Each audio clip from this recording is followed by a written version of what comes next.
So I thought I'd give people a tour of the underside of my car. I just washed it, have it on the lift to check it over for my next track event, and thought I could, give a little tour.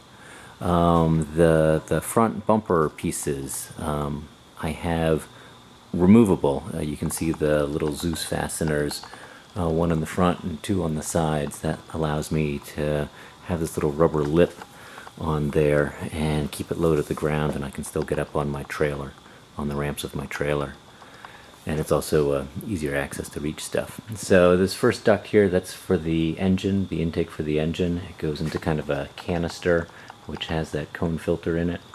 Next to it is a brake cooling duct that it goes in the fog light opening of the original bumper. Here we've got a line for the oil cooler. I put in a large oil cooler that's in this kind of metal housing, this metal box. I don't know if the camera's going to be able to see it.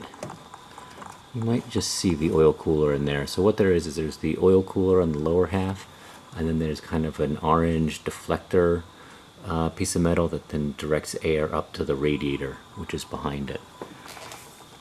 It does have the AC delete, so the alternator is down here in the low spot. It does have the manual steering rack. It has a Tarot adjustable, or actually I think this one's made by Copeland adjustable sway bar. I don't run with the covers, the belt covers, really just because the car came that way, and I haven't really, they seem pretty well protected, so I haven't tried to change that.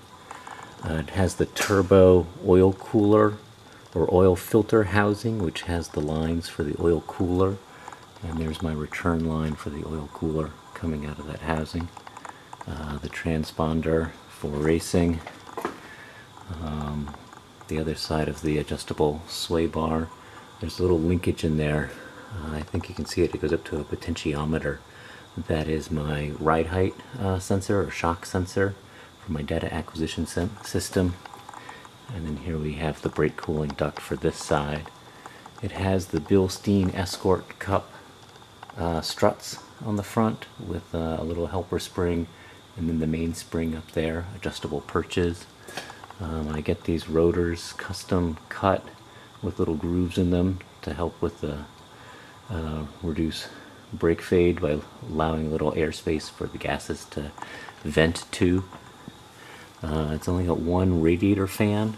I don't know if that's going to be visible there. It's just a dual housing that's been cut.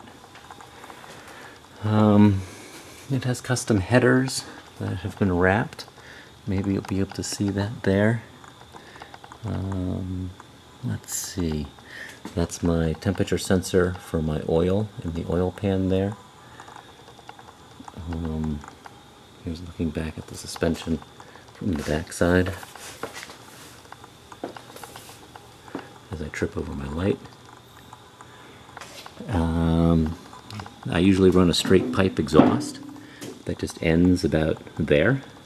I do have a muffler I can put on it for muffled events.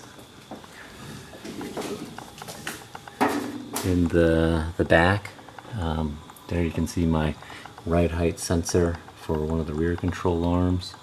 It has the Bilstein, actually the Bilstein heavy duty shocks in the back. This is a close-up of my transmission cooler.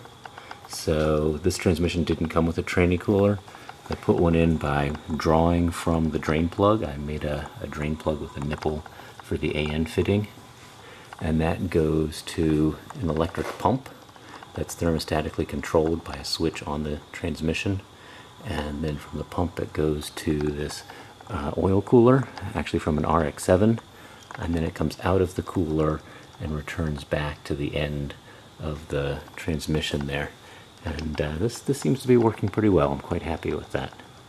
Still have the stock tank in there. I don't think I have a real reason to change to a fuel cell. There's a tow hook.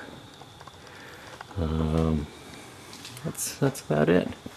That's about all. Oh, the torsion bars. Those have the torsion bars. The torsion bars have been, there's a hole has been cut in the body for easy removal of the torsion bar, and then there's a little tab on it with that bolt going through. You can take that bolt out, and then you can use a slide hammer and you can pull that torsion bar out of that hole. So the the top of this cap has been cut off and these little flanges welded on it for the bolt to go through.